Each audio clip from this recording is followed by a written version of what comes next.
The guards didn't recognize her. Deborah Gordon stood at the iron gates of the Bracewell mansion, her fingers trembling against the cold metal. The security guard looked her up and down with thinly veiled contempt, taking in her simple black dress, the faint scars still visible on her forearms from where glass had torn through skin. "Mr. Bracewell doesn't see charity cases," the taller guard said, his hand already moving toward his radio. "You need to move along." She didn't move, couldn't move. Beyond those gates, through the manicured gardens, and past the fountain that cost more than most people's houses, Mark was inside. The man who had promised her forever. The man who had kissed her forehead 2 days before the accident and whispered that she was his last love, his only love. The woman he wanted to grow old beside. The man who had married someone else while she was still learning to walk again. "I'm not leaving," Deborah said quietly. Her voice didn't shake. That surprised her. The second guard stepped closer, his face hardening. "Listen, lady, I don't know what you think." The purr of a Bentley engine cut through his words. Deborah turned as the sleek black car glided to a stop behind her. The door opened, and Lydia Trentworth emerged, diamonds glittering at her throat, her silver hair swept into an elegant chignon. Lydia had been on the museum board with Deborah's mother for 30 years. She'd known Deborah since she was in diapers. Lydia's face went pale, then red, then something between fury and disbelief. "You absolute idiots," Lydia said, her voice cutting through the evening air like a blade. She walked straight up to the guards, who suddenly looked less certain. "Do you have any idea who you're stopping?" The taller guard opened his mouth. Lydia cut him off. "This is Deborah Harrington Gordon. The Harrington Gordons. Her family built half of Manhattan. Her mother controls more media than you've consumed in your entire lives. Her grandfather's name is on the hospital where you were probably born." Lydia's voice dropped to something dangerous. "Step aside before you lose more than your jobs." The gates swung open. Deborah walked through without looking at the guards, but she heard one of them whisper into his radio. "We have a situation." Yes, Deborah thought, you certainly do. The mansion doors stood open. Music and laughter spilled out into the twilight. Deborah stepped inside, and the world seemed to slow down, sounds becoming muffled, everything crystallizing into sharp, painful focus. The engagement party was in full swing. Crystal chandeliers threw light across marble floors. Women in designer gowns clustered around champagne fountains. Men in expensive suits discussed deals and golf handicaps. And in the center of it all, standing beneath an archway wrapped in white roses, stood Mark Bracewell. He looked good, rested, happy. A woman stood beside him, her hand possessive on his arm. She was showing off a ring to a cluster of admirers, a diamond so large it caught the light with every gesture.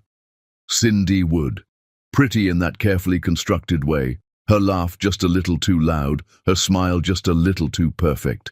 Deborah stood in the doorway, and slowly, inevitably, the room began to notice her. Conversations faltered, heads turned, someone gasped. Mark looked up. Their eyes met across the ballroom, and Deborah watched his face drain of color. His mouth opened, closed, opened again. No words came out. Beside him, Cindy frowned, confused by the sudden silence, by the way every eye in the room had shifted to track a woman in a simple black dress who didn't belong. Deborah walked. Her heels clicked against marble. No one spoke. No one moved. They just watched as she crossed that floor, her chin high, her hands steady at her sides. She'd practiced this moment in her head 1,000 times during physical therapy, during the nights when she couldn't sleep, during the hours she spent staring at wedding photos on social media that made her want to scream. She stopped in front of Mark. Up close, she could see the tiny details. The way his tie was crooked, because he never could get it right without help. The aftershave that she used to love. The eyes that had once looked at her like she was everything. "Deborah," he whispered, "I didn't know you were—" Her hand connected with his face. The slap echoed through the ballroom like a gunshot. Mark's head snapped to the side, and a red handprint bloomed across his cheek. Cindy shrieked. Someone dropped a glass. Deborah didn't say anything at first. She just looked at him, letting him see everything in her eyes. The pain, the betrayal, the 7 weeks she spent in a hospital bed, calling him, texting him, begging for just one word. The day his assistant had finally answered and told her, in a voice dripping with false sympathy, that Mr. Bracewell had moved forward, and she should too. The wedding invitation that had arrived while she was still using a walker. "You promised," Deborah said softly, "that I was your last love." Then she turned around and walked back toward the door. Behind her, Mark found his voice. "Wait, please, I can explain." The roar of engines drowned out his words. Through the open doors, Deborah could see them arriving in perfect formation. 10 Rolls-Royces, gleaming black under the streetlights, pulling up one after another like a precision military operation. Drivers emerged and opened doors, and from each car stepped members of Deborah's family. Her mother, Sylviane Harrington Gordon, elegant and terrifying in cream silk. Her uncle Richard, who sat on the boards of 6 Fortune 500 companies. Her cousin Marcus, whose hedge fund moved markets. Aunts, uncles, cousins, all of them wearing the same expression. Cold fury barely contained beneath polished manners. They'd come because Lydia had called them, because one of their own had been humiliated, and the Harrington Gordons did not tolerate such things. Deborah walked past her family without stopping. Her mother's hand brushed her shoulder, a brief touch that conveyed more than words could. "We've got you. We'll handle this. You never have to see him again." Behind her, she heard Lydia Trentworth's voice ring out, sharp and clear. "You just declared war on the wrong family, Mr. Bracewell. I hope she was worth it." Deborah climbed into her mother's Rolls-Royce. The door closed, sealing out the chaos. Through tinted windows, she watched Mark stand on his front steps, Cindy clutching his arm, as Manhattan's most powerful family drove away, in a procession that looked like a funeral. His funeral, she thought. He just doesn't know it yet. The car glided through the streets. Deborah leaned her head back against leather seats and closed her eyes. Her hand still stung from the slap. "Tell me what you need," her mother said quietly. Deborah opened her eyes. In the rearview mirror, she could see the mansion growing smaller, the lights and music fading into the distance. Mark was back there, probably trying to explain to his guests what had just happened, probably trying to figure out who Deborah Gordon really was. He was about to find out. "I need him to understand what he threw away," Deborah said. Her voice was steady now. "All the tears cried out during 7 weeks in a hospital where he never came. I need him to lose everything he thought was important, and I need him to know every single day that he did this to himself." Her mother nodded once. "Consider it done." As they drove through Manhattan, past buildings the Harrington Gordons owned, past businesses they controlled, past lives they could change with a single phone call, Deborah made herself a promise. Mark Bracewell had loved her when he thought she was nobody. He'd run when things got hard, when she needed him most, when real love required courage instead of romance.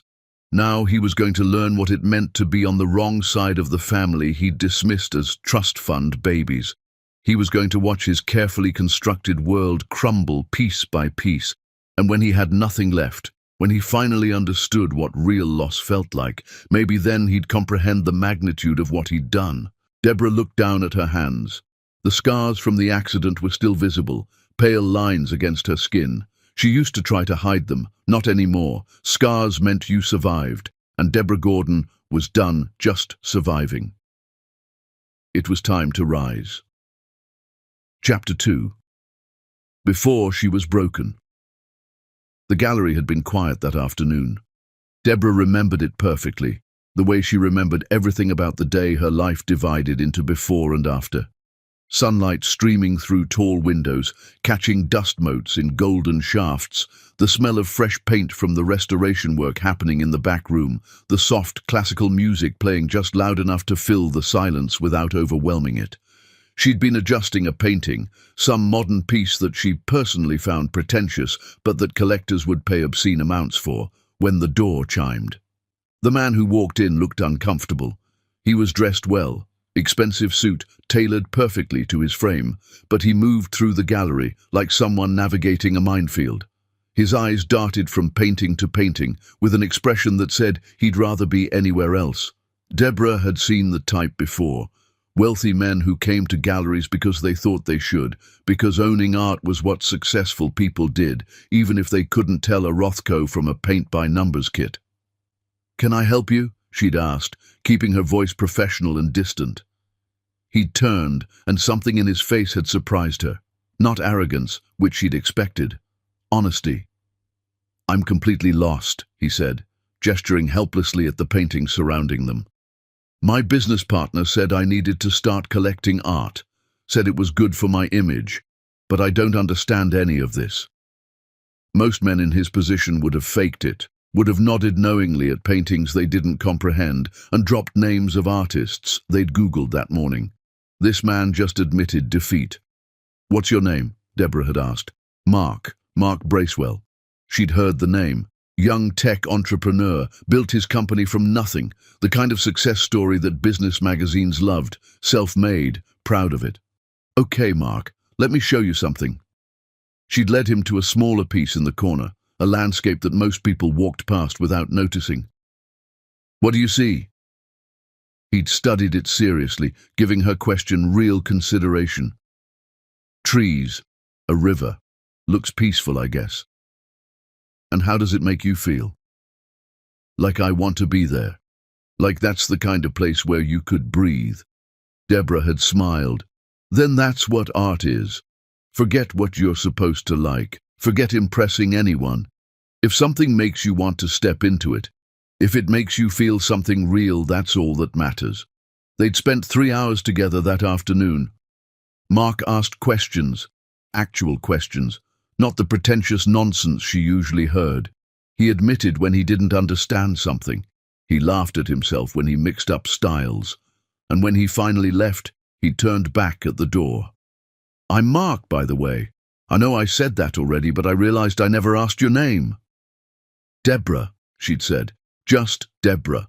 Not Deborah Harrington Gordon, not the heiress whose trust fund could buy the entire gallery 10 times over. Just Deborah. "Can I come back?" he'd asked. "To learn more about art?" She'd known even then that art was just the excuse, but she'd said yes anyway. That was 9 months before the accident. 9 months of falling in love with a man who saw her as real, as earned, as someone who worked at a gallery and split checks at dinner and argued with him about tipping waiters too little. 9 months of almost telling him the truth about who she really was, about the family name she carried, about the fact that she didn't need to work at the gallery because her family owned half of the building it was in. But every time she got close, Mark would say something about trust fund babies or people who never built anything themselves, and the words would stick in her throat. He respected her because he thought they were equals. He loved her because he believed she understood what it meant to earn your place in the world. How could she tell him that everything he thought he knew about her was a carefully constructed omission? 6 months into their relationship, they'd been walking through Central Park when Mark had stopped suddenly, pulling her to face him. "I need to tell you something," he'd said, and his hands had been shaking. "I've dated before, plenty of times, but they always wanted something. The success story, the guy who built a company from nothing. They loved the idea of me, not the actual me. Mark, you yelled at me for undertipping. You split the check on our first 5 dates. You told me my taste in music was terrible." He'd laughed, but there were tears in his eyes. "You're real, Deborah. You see me, the actual me. And I need you to know that you're the last woman I'm ever going to love. Not because I'm settling, because I can't imagine wanting anyone else." Deborah had kissed him then, tasting salt from tears she hadn't realized she was crying. "I love you too," she'd whispered against his mouth. "Tomorrow," she'd told herself, "tomorrow I'll tell him everything. Tomorrow he'll understand that I kept this secret because I wanted him to know the real me too, before the name complicated everything." But she'd waited. Days became weeks, became months. The longer she waited, the harder it became to find the right words. And then Mark had proposed. Small Italian restaurant, the kind with red checkered tablecloths and candles stuck in wine bottles. The pasta had been perfect. The wine had been cheap. Mark had been so nervous that he'd knocked over his water glass twice. "I'm not good at speeches," he'd said, pulling out a small velvet box. "But I know what I want. I want to spend every day with you. I want to argue about modern art that we both secretly think is terrible. I want to grow old with someone who makes me better just by existing." The ring had been simple, beautiful in its simplicity. Not the massive diamond a Harrington Gordon heiress would be expected to wear, but perfect for Deborah, the gallery worker, Deborah, the woman who split checks, Deborah, the real person he thought he knew. "Yes," she'd said, because she couldn't imagine saying anything else. They'd celebrated with cheap champagne and gone back to her apartment, the modest one-bedroom she kept for exactly this reason, for maintaining the life she'd built separate from her family. And while Mark slept beside her, Deborah had made a plan. Tomorrow. She'd go tomorrow to the family estate, get her grandmother's ring from the vault, an heirloom worth more than Mark's company, a piece of history that would finally reveal who she really was. She'd bring it back, show him, explain everything. He'd understand. He had to understand. The next evening, Deborah had driven out to the estate. The security guard had waved her through without question. The vault had been opened by her mother's assistant, who'd carefully retrieved the ring box and handed it over with white gloves. Deborah had held that box, feeling the weight of truth in her hands. She'd imagined Mark's face when she opened it, the questions, the conversation they'd finally have. Maybe he'd be angry at first, but then he'd understand. He'd see that she'd wanted to be real for him, wanted to be loved for herself before the name changed everything. She'd been smiling when she got back in her car. She'd been thinking about their future when the drunk driver ran the red light. She'd been reaching for her phone to call Mark when the world exploded into glass and metal and screaming. The last thought Deborah had before everything went black was simple and devastating. "I never told him." When she woke up 7 days later, machines beeping around her, pain radiating through every nerve, her mother sitting beside the hospital bed with red eyes, the first words out of Deborah's mouth were, "Where's Mark?" Her mother's face had said everything. "He came once," Sylviane said quietly. "The first day you were here, you were unconscious. He looked at you, at the machines, the injuries, everything, and I saw him break. Not with grief, Deborah, with fear. He left after 20 minutes. He hasn't been back." Deborah had closed her eyes. "Call him, please. Tell him I'm awake. Tell him I need him." Her mother had made the call. Then another, then another. Mark never answered. Deborah spent 7 weeks in that hospital. 7 weeks of surgery and physical therapy and learning to walk properly again. 7 weeks of calling Mark's phone and hearing it ring into voicemail. 7 weeks of watching her mother's face grow harder every day as the man who'd promised forever chose to disappear instead. And then the wedding invitation had arrived. Cream paper, elegant script, the kind of formal announcement that rich people sent when they wanted everyone to know about their happiness. "Mark Bracewell and Cindy Wood request the honor of your presence at their wedding." 5 weeks. He'd waited 5 weeks after her accident to marry someone else. Deborah had been in physical therapy when she'd opened it, standing at the parallel bars, trying to remember how legs were supposed to work. The therapist had caught her before she hit the ground. "I need to see it," Deborah had told her mother that night. "I need to see him marry her." "Deborah, no. I need to see what I meant to him. I need to see it with my own eyes." So she'd gone. Stood across the street from the venue, hidden among tourists and street vendors, and watched through the windows as Mark Bracewell married Cindy Wood. The ceremony had been small, intimate. Mark had looked exhausted, his smile not quite reaching his eyes. Cindy had looked triumphant, like someone who'd just won a prize. And Deborah had stood there, still using a cane, still wearing compression bandages under her clothes, and made a decision. If Mark Bracewell wanted to walk away from her when she needed him most, fine. If he wanted to marry some woman he barely knew instead of fighting for the relationship he'd claimed was forever, fine. But he was going to learn what he'd thrown away. He was going to discover exactly who Deborah Gordon really was. And when his world crumbled, when everything he'd built came apart in his hands, he'd know that he'd done it to himself. Deborah had gone home that night and called her mother. "I'm ready," she'd said. "Tell the family, it's time." And in that moment, Mark Bracewell's fate was sealed. Chapter 3. The Hospital Where Love Died. The first time Mark visited, Deborah had still been unconscious. She wouldn't know this until later, until her mother finally told her the full story, until the private investigator she'd hired pulled hospital security footage and had a professional reconstruct exactly what had happened during those 7 weeks when her life hung in the balance. But it was important. The details mattered, because Mark would later claim he'd tried, that he'd wanted to be there, that circumstances had pulled him away. The footage told a different story. Day 1. Mark had arrived at the hospital 6 hours after the accident, still wearing the same clothes from that morning. He'd looked shocked, shaken, like someone moving through a nightmare. Deborah's mother had met him in the hallway outside the ICU. The lip reader who analyzed the footage captured their conversation word for word. "How is she?" Mark had asked. "Critical. They don't know if she'll survive the night." Mark had swayed on his feet. Sylviane had reached out to steady him, and for a moment compassion had softened her face. This was her daughter's choice, after all, the man Deborah loved. Surely he'd be strong enough to stand beside her through this. "Can I see her?" They'd let him in. 5 minutes. That was all the ICU allowed.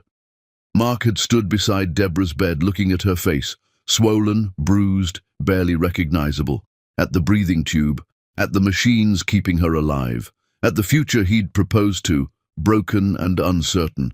The security camera captured him backing away, captured the fear in his eyes, captured the moment he turned and left. "I can't," he'd said to Sylviane in the hallway. "I'm sorry, I can't do this." "She needs you," Sylviane had said, her voice hardening. "Mark, she's going to survive. The doctors say her prognosis is good, but she needs to know you're here. She needs—" "I'm sorry," he'd repeated. And then he'd left. He'd gone to the parking lot, sat in his car for 20 minutes, hands shaking on the steering wheel. And then someone had gotten into the passenger seat. Cindy Wood. The investigator had tracked her down later, found out that she'd been waiting at a nearby coffee shop, found out that Mark had called her after leaving the ICU, told her he needed someone to talk to, needed someone to help him process what he'd just seen. Cindy had been ready. She'd been planning this for weeks, ever since she'd learned about Deborah's accident through the extensive gossip network that wealthy people maintained. She'd seen an opportunity and positioned herself perfectly to catch Mark when he fell.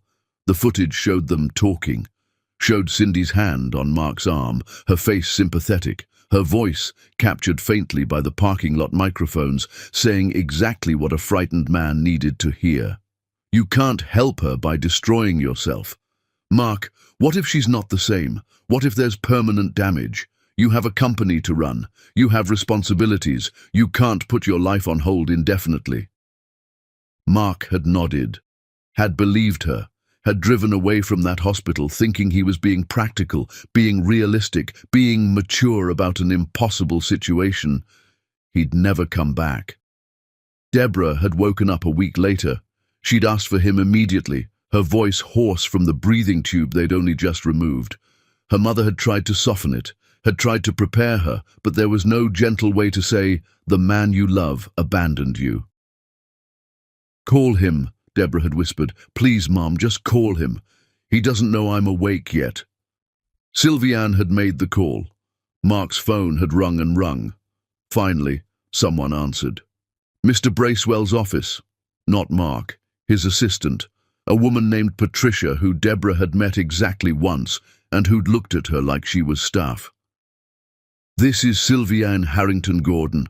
I need to speak with Mark immediately. It's about Deborah. Mr. Bracewell is unavailable. This is urgent. Deborah is awake. She's asking for him." A pause, then, I'll pass along the message. But the message never reached Mark, or if it did, he chose not to respond. Deborah called herself the next day using the hospital phone, her fingers shaking so badly she could barely dial. Mark's personal cell, the one he'd given her on their third date with the instruction to call any time for anything. It rang straight to voicemail. She tried again an hour later. Voicemail. She tried texting. No response. She tried his office line. Patricia answered again, her voice dripping with false sympathy. Miss Gordon, I've been instructed to inform you that Mr. Bracewell has moved forward with his life. He wishes you a full recovery, but he's asked that you stop attempting to contact him. The words had hit like a physical blow. Deborah had dropped the phone. A nurse had found her 10 minutes later, curled around herself in the hospital bed, sobbing so hard she couldn't breathe. That was week 2. By week 3, Deborah was in physical therapy. The accident had shattered her left leg, fractured her pelvis, caused internal bleeding that required 2 surgeries to repair.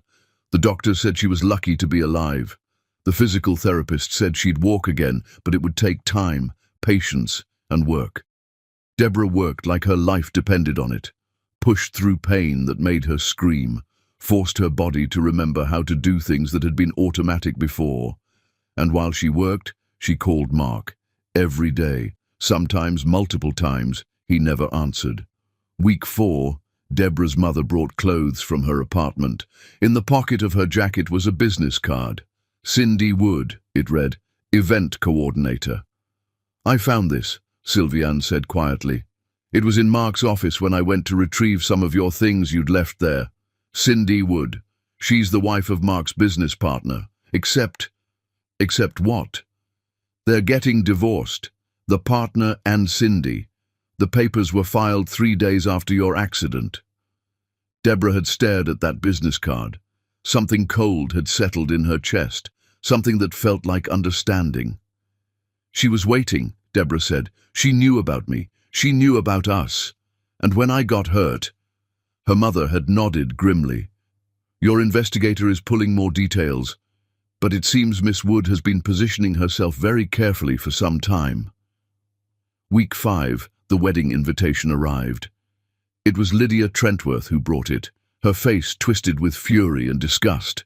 She'd been copied on the invitation list because she sat on boards with everyone who mattered in Manhattan. She'd brought it straight to the hospital, needing Deborah to see it, to understand. I tried to talk to him, Lydia had said, pacing in Deborah's hospital room like a caged tiger. I cornered him at his office yesterday, asked him what the hell he thought he was doing. Do you know what he said? Deborah had shaken her head, not trusting her voice. He said you deserved someone better. Said he wasn't strong enough for what you needed. Said Cindy understood him in ways you never did. Lydia had stopped pacing, her voice dropping. He doesn't know who you are, does he? He thinks you're just some girl who worked at a gallery. I never told him. Why? Deborah had looked down at her hands, at the IV still taped to her skin. Because I wanted him to love me for me, just me. Not the name, not the money, not the connections. I wanted something real. Oh, darling, Lydia had said, sitting on the edge of the hospital bed. It was real, but real doesn't always mean lasting. Real doesn't always mean strong enough. Week 6, Deborah had been moved to a regular room. She could walk with a walker, could manage most things herself. The doctors were talking about discharge. One afternoon, her mother arrived with a laptop. I need to show you something, Sylviane had said. The investigator finished his report. They'd watched the parking lot footage together, watched Mark sit in his car while Cindy poisoned his mind, watched the security tapes from the coffee shop where they'd met 3 more times that first week. Watched as Cindy carefully, methodically convinced Mark that staying with Deborah was impossible, that she deserved better, that moving on was the kindest thing he could do. The lip reader had caught one particular conversation 2 days before Deborah woke up. She's going to need months of recovery, Cindy had said. Maybe years. You'll spend your whole life taking care of someone who reminds you every day of this tragedy. Is that what you want? Or do you want a fresh start, Mark? A chance to be happy without guilt? And Mark, broken and scared, had said, I want to be happy. Deborah had closed the laptop, sat in silence for a long time. What do you want to do? Her mother had asked. I want to go to the wedding. Deborah, I need to see it. I need to see what I'm worth to him. I need to know if he even looks guilty, or if Cindy has convinced him that abandoning me was actually noble. Week 7, Deborah had been discharged. She'd gone home to her real apartment, not the modest one she'd maintained for Mark, but the penthouse in the building her family owned, the space that reflected who she actually was. She'd stood at the window that night, looking out over a city her family had helped build, and made herself a promise. Mark wanted to believe that leaving her was merciful. Cindy wanted to believe she'd won. They were both about to learn how wrong they were. The day of Mark's wedding, Deborah had stood across the street and watched him marry a woman he barely knew, watched him say vows that he'd promised first to her, watched Cindy slip a ring on his finger that symbolized the biggest mistake of his life. And when it was over, when the small crowd of guests had left and the venue lights had gone dark, Deborah had called her mother. I'm ready. Start Protocol 7. Protocol 7 was the Harrington-Gordon family's term for systematic dismantling. It was what they did to people who hurt them, to competitors who crossed lines, to anyone foolish enough to declare war on one of the most powerful families in America. It was thorough, it was legal, it was merciless. And Mark Bracewell, who'd abandoned Deborah in a hospital, who'd married another woman while she was still learning to walk, who'd chosen comfort over courage, was about to discover exactly what Protocol 7 meant. Consider it done, her mother had said. Deborah had hung up and gone home. She'd taken a long bath, let herself cry one last time for the man she'd loved, for the life they'd planned, for the innocence she'd lost in that hospital bed when she realized love wasn't always enough. Then she'd gotten dressed, put on her armor of designer clothes and family name, and prepared for war. Mark had 4 months of happiness with Cindy before Deborah crashed his engagement party and slapped him across the face. After that, his world would fall apart one piece at a time, and Deborah would watch, unmoved, as the man who'd taught her about betrayal learned what it meant to lose everything.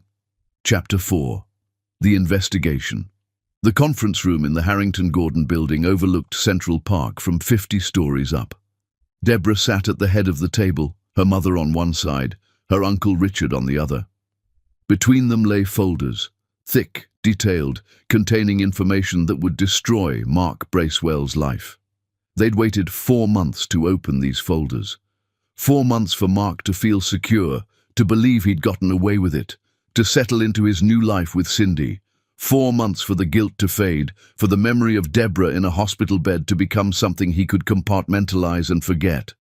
Now it was time to remind him. The investigator was very thorough, her mother said, pushing the first folder toward Deborah. You should know what you're about to do. Once we start this, there's no mercy, no stopping halfway. The Harrington-Gordon name will be attached to his destruction, and everyone will know we did it deliberately. Deborah opened the folder. The first page was a photograph of Cindy Wood, not the polished version from Mark's engagement party, but a grainier security camera shot from an underground poker room. Timestamp, 3 months before Deborah's accident. She was a regular, Uncle Richard said, his voice flat and businesslike. The kind of regular that casinos love and families worry about. She was into them for 200,000 by the time she met Mark. The next photo showed Cindy at a different poker table, then another, then bank statements showing withdrawals, credit cards maxed out, payday loans taken from increasingly desperate sources. The interesting part, her mother continued, is the timeline. Cindy became friendly with Mark's business partner 6 months before your accident. Casual at first, then strategic. She married the partner not out of love, but out of calculation. He had access to Mark, and Mark was exactly the kind of wealthy man she needed. Deborah flipped to the next section. Text messages between Cindy and someone labeled unknown contact. The investigator had traced it back to someone she owed money to, someone whose business methods existed firmly outside the law. The messages were blunt, Need more time. About to land something big. You said that last month. You're out of time, Cindy. I'm working on it, trust me. This one's worth millions. He better be real, otherwise we have a problem. Then, dated 2 days after Deborah's accident. Target's girlfriend is out of the picture. Moving in now. Deborah's hands tightened on the folder, but her voice stayed level. She researched me. Extensively. Her uncle pulled out another set of documents. Found out about your family 3 weeks before the accident. She knew exactly who you were, what you were worth, what your relationship with Mark meant in terms of social and financial elevation. And when you got hurt, she saw her window. More than that, she engineered it. Her mother's voice went cold. The hospital parking lot footage shows her meeting with Mark multiple times during your first week. The coffee shop meetings were pre-planned. She'd positioned herself as his business partner's wife, someone safe to confide in, someone who could offer sympathy without agenda. Except it was all agenda, all manipulation, all carefully calculated to catch a man when he was most vulnerable and steer him away from the woman he'd promised forever. The next section of the folder contained transcripts. The investigator had hired a professional lip reader to analyze every frame of security footage, reconstructing conversations word by word. Deborah read them in silence. Cindy's voice, that first parking lot meeting. Mark, you can't destroy yourself trying to save her. What if she's different after this? What if there's brain damage, personality changes? You could spend your whole life caring for someone who isn't the woman you fell in love with. Days later, at the coffee shop. I know you feel guilty, but guilt isn't love. You deserve someone who can meet you where you are, not someone you have to carry. A week after that. She has family.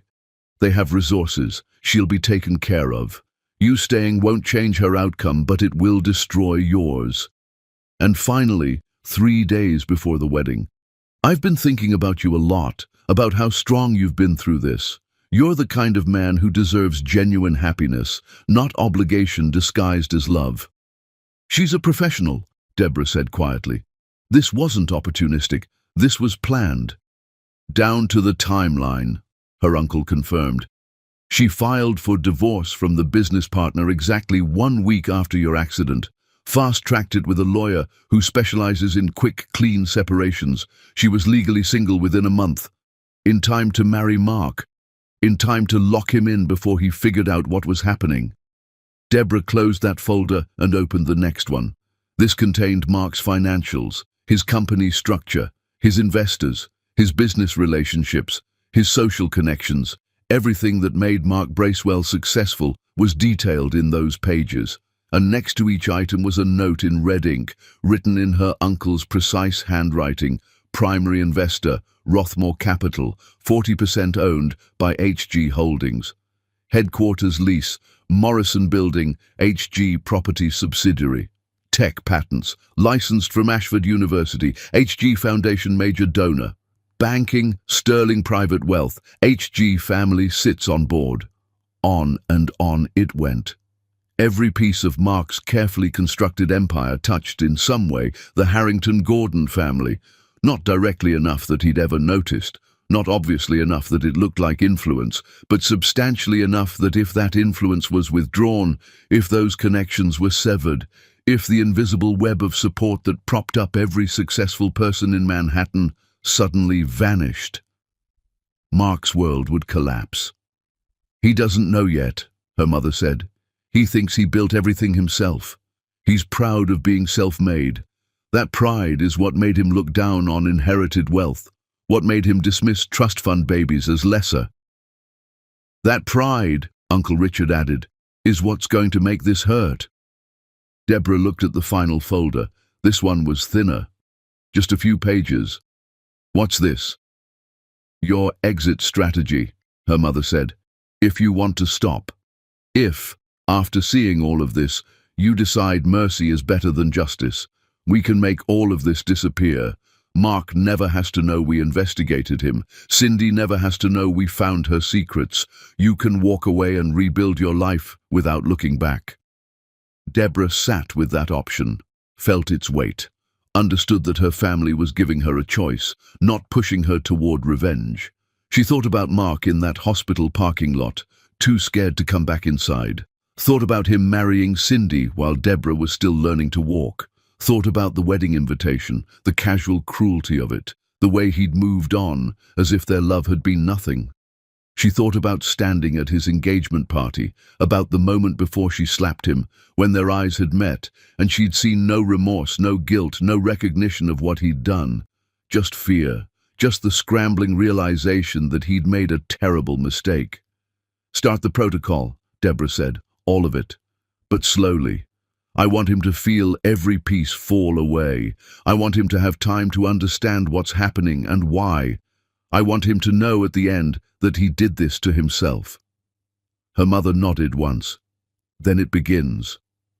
Over the next hour, they mapped out the strategy, which investors to contact first, how to frame the withdrawal of support, what social circles to freeze him out of systematically, how to make every setback look natural, like the inevitable consequence of poor business decisions rather than coordinated attack.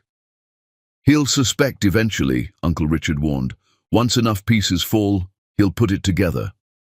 "Good," Deborah said. "I want him to know.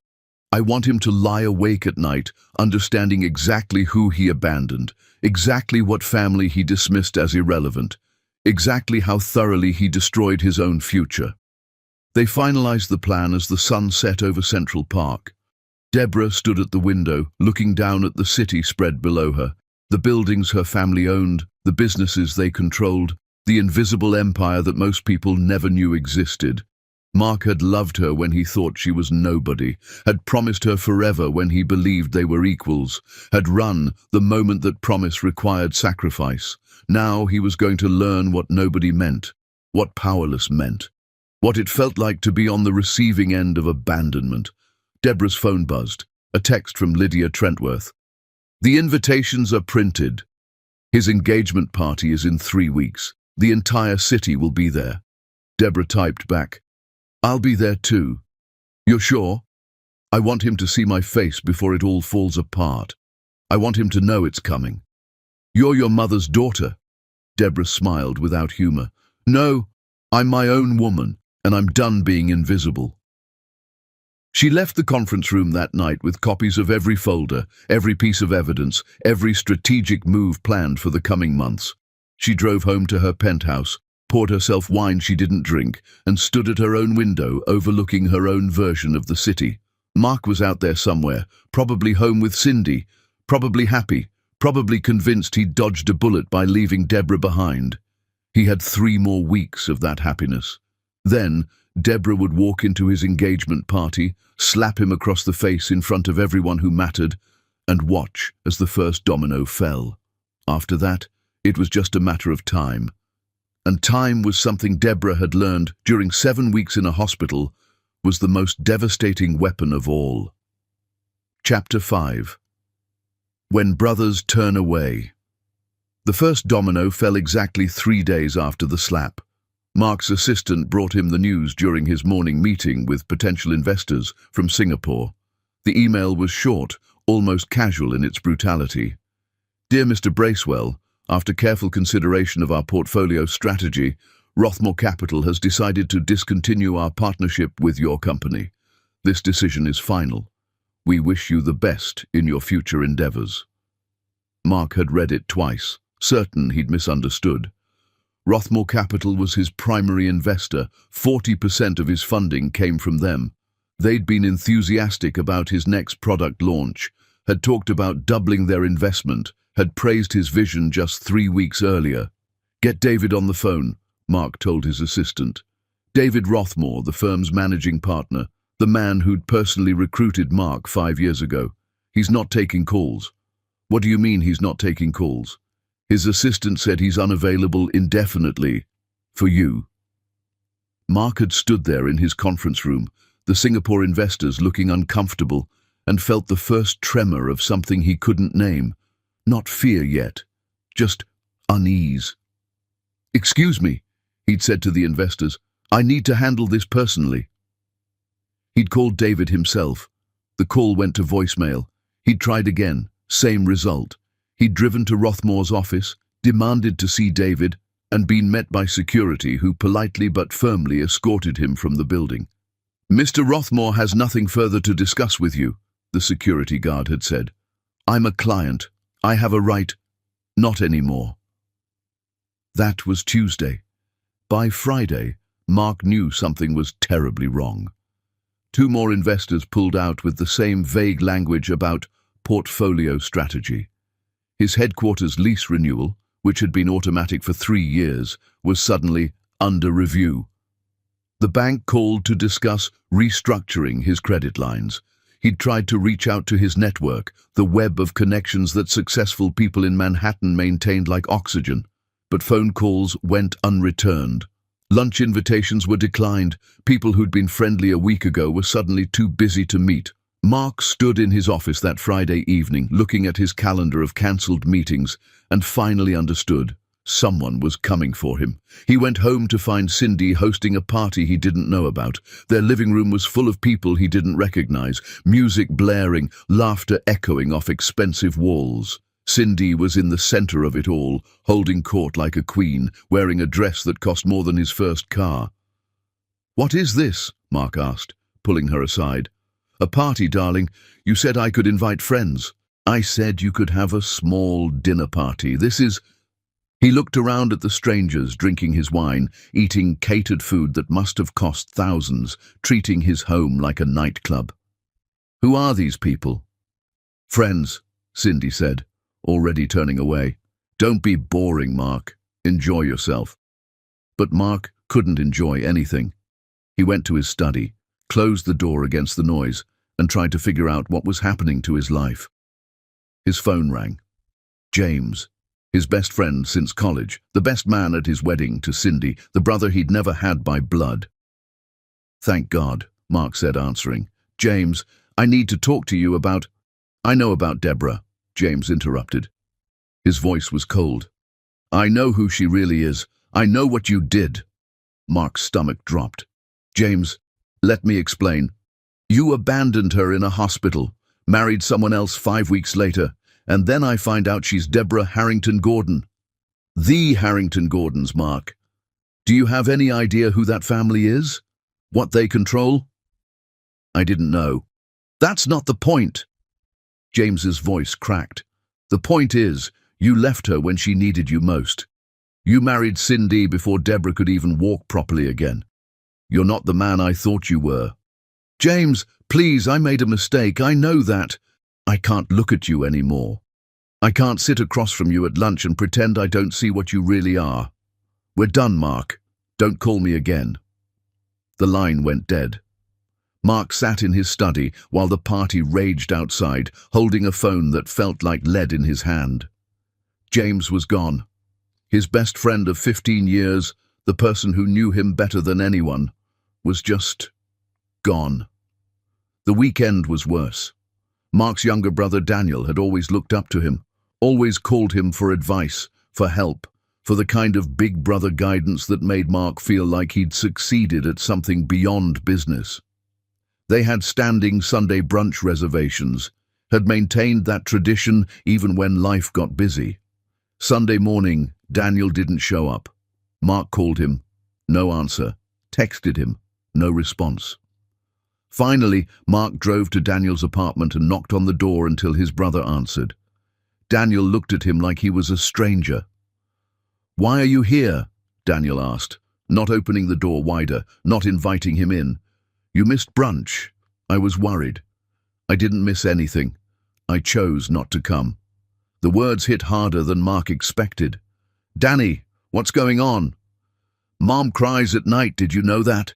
She thinks I can't hear her, but I can. She cries because her son, the one she used to brag about, the one she called her hero, turned out to be the kind of man who abandons people when things get hard." "That's not fair." "Fair?" Daniel's voice went sharp. "You want to talk about fair? Deborah Gordon was in a hospital for 7 weeks. You visited once, and then you married someone else before she could even go home. You don't get to talk to me about fair. I was scared, okay? I saw her and I didn't know what to do. So you ran, like a coward, and then you married a woman you barely knew because she made you feel better about running." Daniel stepped back, his hand on the door. "I defended you, Mark. When people asked questions, when the gossip started, I told them you must have had good reasons. But there are no good reasons. You're just weak." "Danny, don't call me that. That's what you called me when we were kids, when you were actually my brother, but my brother wouldn't do what you did. So whoever you are now, we're done." The door closed. Mark stood in the hallway of his brother's building, listening to locks turn, and felt something inside him break. That evening, Mark tried to go to his mentor's house, Lawrence Whitmore, the man who'd given Mark his first real investment, who'd taught him everything about business, who'd been like a father when Mark's own father had been absent. Lawrence wouldn't see him. Mark stood on the porch of a house he'd been welcomed into hundreds of times, and the housekeeper, a woman named Rosa, who used to make him cookies, looked at him with disappointment. "Mr. Whitmore doesn't want to see you," she said. "Rosa, please, I need to talk to him. He said if you came, I should tell you this. He taught you to be better than this. He believed you were better than this. He was wrong." She closed the door. Mark drove home in a daze. Every relationship he'd valued, every person who'd mattered was turning away, and underneath the confusion, underneath the pain, a terrible understanding was growing. This wasn't random. This wasn't coincidence. Someone had told them. Someone had made sure everyone knew the full story. Not Mark's version, not the narrative he'd constructed about impossible situations and necessary choices, but the truth, the timeline, the betrayal. Someone wanted Mark to be alone. He came home to find Cindy screaming at the housekeeper. "I don't care if the designer is unavailable," Cindy was saying, her face red, her voice shrill. "I'm Mrs. Mark Bracewell. You make it happen or you're fired." The housekeeper, a quiet woman named Maria who'd worked for Mark for 3 years, set down the phone and looked at Cindy with absolute calm. "I quit," Maria said. "You can't quit. I'm firing you." "No, I'm quitting, because I'd rather work for people with decency than stay in a house with you." Maria walked past Cindy, collected her coat and looked at Mark. "I'm sorry for whatever you're going through, Mr. Bracewell, but this woman you married, she's not worth losing your soul over." Then Maria left. Cindy threw a crystal vase at the wall.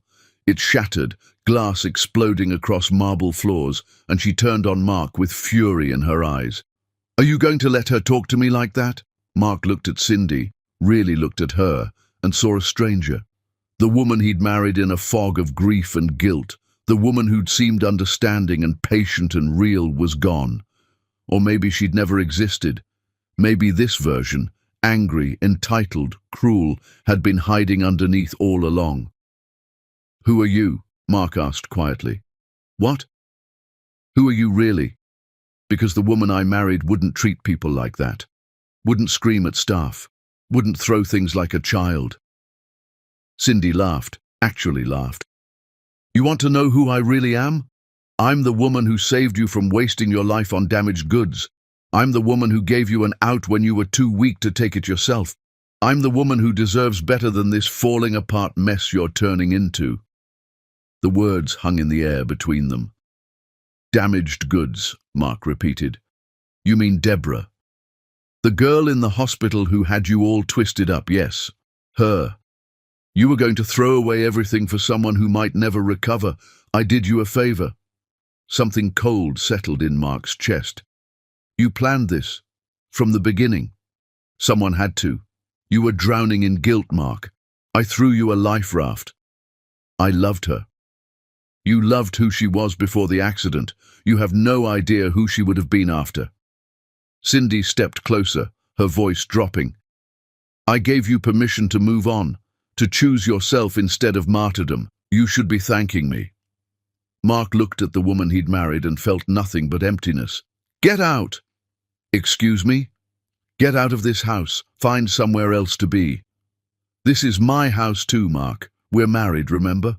Or did that slip your mind while you're busy feeling sorry for yourself?" "I'll have divorce papers drawn up Monday morning." Cindy's eyes hardened. "Fine.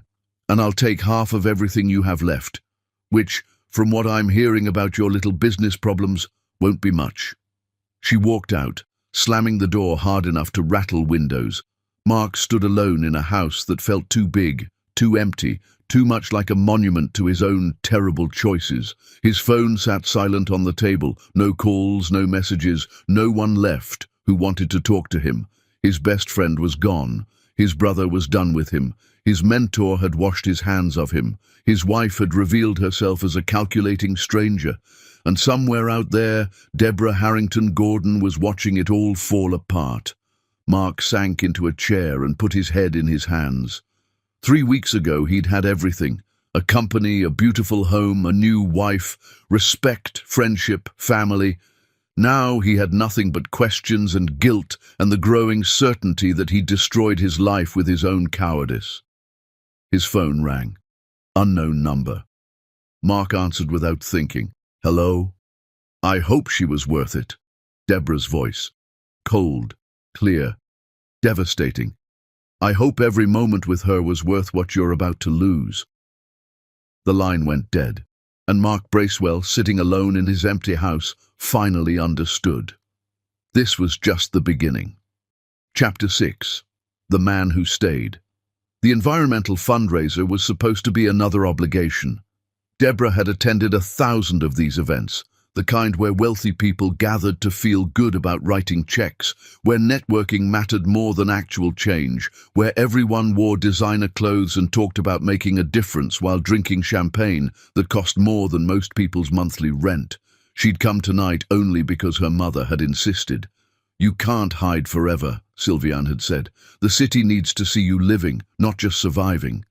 So Deborah had put on a dress that cost too much, done her makeup with precision, and driven to the venue with the same enthusiasm she'd bring to a dental appointment. She was standing in the back of the ballroom, barely listening to the speeches, when Scott Higgins took the stage. He looked uncomfortable up there, like someone who'd rather be anywhere else but had important things to say, and was going to say them anyway. His suit was nice, but not ostentatious. His tie slightly crooked, his hair just messy enough to suggest he'd been working all day and hadn't thought to check a mirror. When he started speaking, Deborah found herself actually listening.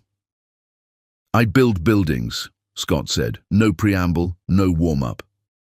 "That's what architects do, but lately I've been thinking about what we're really building. Are we creating structures that serve communities, or are we just making monuments to money?" Someone in the front row shifted uncomfortably. Scott didn't seem to notice. "I lost my wife 3 years ago, cancer. And in those last months we spent a lot of time in hospitals, in treatment centers, in buildings that were designed without thinking about the people who'd be scared and sick inside them. Ugly fluorescent lights, beige walls, windows that didn't open. Whoever designed those spaces had never sat beside someone they loved and watched them fade." The room had gone quiet. "So now I try to build things that honor people. That remember, we're all going to have hard days, scary days, days when the space around us matters. I build community centers with big windows because natural light helps. I design affordable housing with green spaces because everyone deserves beauty. I create medical buildings where patients can see trees because hope matters." He paused, looked out at the audience of wealthy donors. "You're here tonight to write checks for environmental causes, and that's good. But I'm asking you to think bigger. Think about the environments we create every day. The buildings where people work, heal, live, die. We can make those spaces better. We should, because how we treat the world around us reflects how we value the people in it." He stepped away from the podium without the usual closing platitudes, without asking for applause, just done. Deborah watched him leave the stage and disappear onto a terrace. Without quite meaning to, she followed. The terrace was quiet, overlooking the city, the noise of the fundraiser muffled behind glass doors. Scott was leaning on the railing, tie loosened, looking exhausted. "That was a good speech," Deborah said. He turned, surprised. Up close, she could see he was probably mid-30s with kind eyes and the sort of face that showed every emotion honestly. "Thanks. I'm terrible at those things. I always end up saying something that makes donors uncomfortable. You made them think. That's more valuable. Scott studied her for a moment. You're Deborah Harrington Gordon. She tensed. You know who I am. Everyone knows who you are. The slap heard across Manhattan, right? Social media had a field day. He held up a hand. I'm not judging. I actually respected it. Takes courage to do what you did. Most people think it was dramatic and inappropriate. Most people didn't get abandoned in a hospital by someone who promised forever. Scott's voice was gentle. My wife died 3 years ago. Pancreatic cancer. 6 months from diagnosis to gone. And in those 6 months, I learned exactly who actually shows up when things get hard. Spoiler, it's not as many people as you think. Deborah felt something in her chest loosen slightly. I'm sorry about your wife. I'm sorry about your accident, and about Mark Bracewell being a coward. Scott turned back to the city view. Look, I'm not great at small talk, so I'm just going to be direct. I know what happened to you. Not the gossip version, the real version. I know you got hurt. I know he left. I know he married someone else while you were still learning to walk. And I know you're probably standing out here because being around people who look at you with pity or curiosity is exhausting. What's your point? My point is that I get it. After Sarah died, everyone had opinions about my grief. Too much, too little, too long. Move on already. Nobody actually wanted to deal with the reality of it. They wanted me to perform recovery on their timeline. He looked at her. So I'm not going to do that to you. I'm not going to ask if you're okay or tell you everything happens for a reason or any of that nonsense. I'm just saying, if you want to sit with someone who doesn't need you to be anything other than here, I'm available. Deborah didn't know what to say. She'd built walls so carefully over the past months, had armored herself against sympathy and curiosity and judgment. But Scott wasn't offering any of those things. Why? She finally asked. Why what? Why would you want to sit with someone you don't know, someone whose drama is all over social media, someone who's... She gestured vaguely at herself. Broken. Scott's expression softened. You're not broken. You're healing. There's a difference. He pushed away from the railing. I'm getting coffee tomorrow at Morrison's on 5th, 9 a.m. If you show up, we can sit together and not talk about feelings or trauma or any of the heavy stuff. If you don't show up, no harm done. But the offer stands. He walked back inside, leaving Deborah alone on the terrace. She should have gone home. Should have dismissed the offer as pity disguised as kindness. Should have added Scott Higgins to the list of people who looked at her and saw a victim to be rescued. But something about the way he'd said, "You're not broken, you're healing," stayed with her. The next morning, Deborah found herself at Morrison's at 9 a.m. Scott was already there, 2 coffees on the table. He looked up when she walked in, smiled without surprise, and gestured to the chair across from him. You came. I did. Good. Fair warning. I don't know how to do this. Do what? Whatever this is, make friends? Have conversations with women I'm not related to or working with? Sarah was my person. After she died, I forgot how to connect with people without her there to smooth the way. Deborah sat down. I don't know how to trust people anymore, so we're both starting from zero. They sat in silence for a while, drinking coffee. It should have been awkward. It wasn't. Tell me about your work, Deborah finally said. So Scott did. He talked about buildings with the same passion he'd had in his speech, about creating spaces that mattered, about fighting developers who only cared about profit, about the community center he'd just designed for a neighborhood that had nothing. Deborah listened and found herself asking questions, real questions, engaging with someone's ideas instead of just going through social motions.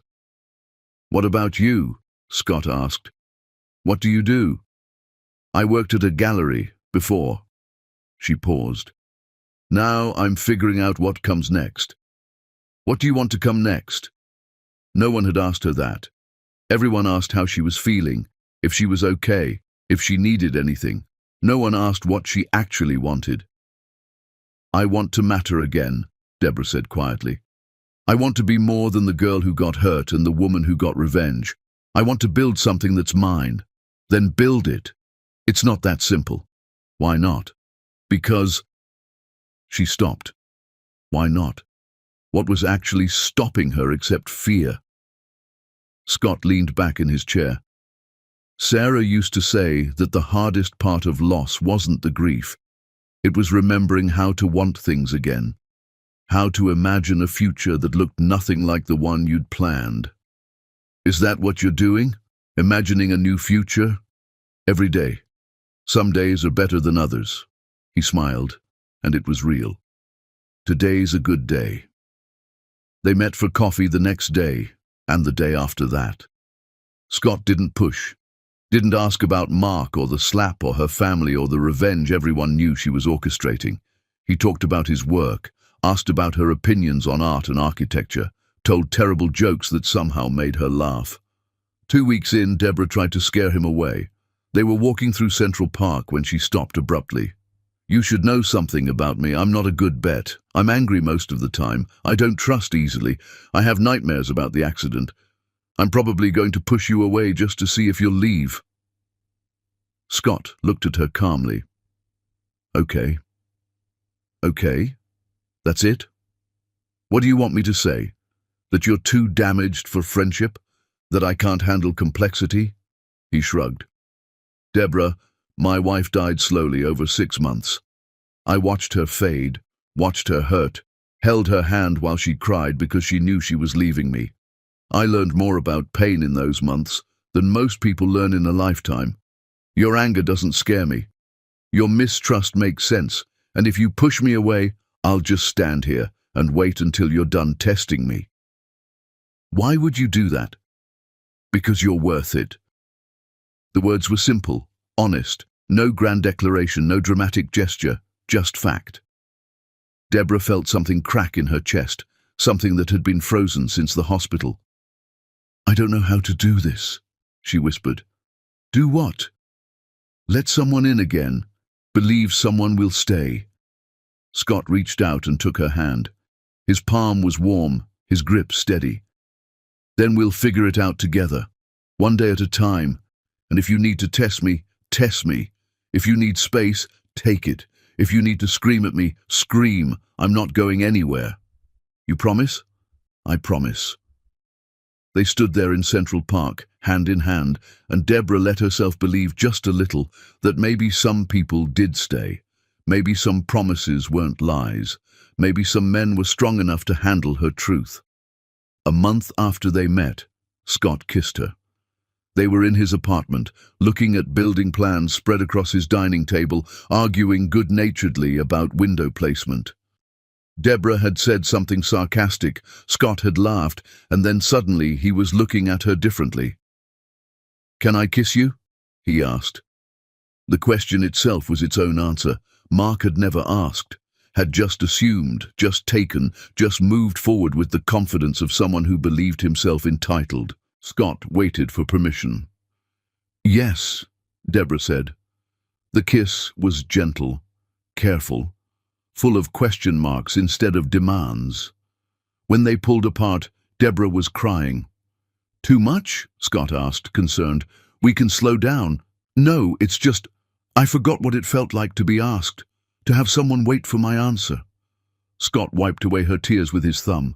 Then I'll keep asking, about everything, always, because you deserve to have choices, Deborah. You deserve to be heard. She kissed him again, and this time it was less careful, more desperate, full of all the fear and hope she'd been carrying. Scott kissed her back with patience, with steadiness, with the promise of someone who wouldn't run when things got complicated. Later, lying on his couch, her head on his chest, listening to his heartbeat, Deborah said, I'm not over it. The betrayal, the anger, Mark. I didn't expect you to be. I'm going to have bad days. Days where I don't believe you'll stay. I know. And you're okay with that? Scott's hand moved through her hair, gentle and constant. Deborah, my wife died. I grieved her for 2 years. I still grieve her. Love doesn't erase pain, but it can exist alongside it. He tilted her chin up so she could see his eyes. I'm not asking you to be healed. I'm asking you to let me stand beside you while you heal. There's a difference. What if I never fully heal? Then you don't, but you'll still be worth standing beside. Deborah closed her eyes and let herself rest against him. For the first time since the accident, since the hospital, since the moment Mark had walked away, she felt something other than anger. She felt safe. And in that moment, lying in Scott Higgins' arms while somewhere across the city, Mark Bracewell's world continued to crumble, Deborah understood something crucial. Revenge was satisfying, but rebuilding was powerful. Mark had taught her about betrayal. Scott was teaching her about resilience, and she was learning that the best revenge wasn't destroying Mark's life. It was building a better one without him. Chapter 7. The Marriage of Greed. The credit card statement arrived on a Tuesday. Mark sat in his office, a smaller space now, after losing the headquarters building, after downsizing to what he could afford with dwindling investor support, and stared at numbers that didn't make sense. $200,000 in 1 month. Designer clothing stores, jewelry boutiques, a spa in the Hamptons that charged $3,000 for a weekend package, cash withdrawals in amounts that suggested Cindy was stockpiling money somewhere he couldn't track. Mark's company was bleeding. He'd lost 2 major clients in the past month. His second-in-command had quit to take a position at some company he'd never heard of. Found out later it was owned by a Harrington Gordon subsidiary. His patent licensing was under legal review, with lawyers telling him he'd probably lose. The bank had restructured his credit, cutting his limits and raising his rates, and Cindy was spending money like none of it mattered. He drove home early, the statement clutched in his hand. Cindy was in the living room with her laptop, video chatting with someone, laughing that bright, artificial laugh she used when performing for an audience. She saw Mark and ended the call abruptly. "You're home early. We need to talk."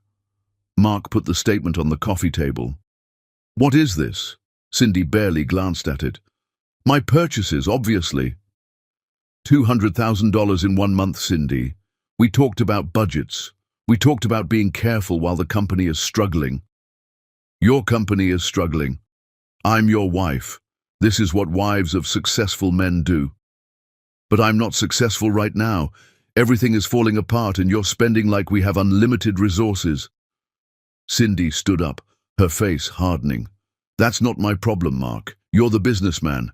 You figure out how to make more money. That's your job. My job is to look good and represent us well in society." "Represent us?" "Cindy, nobody in society will even talk to me anymore.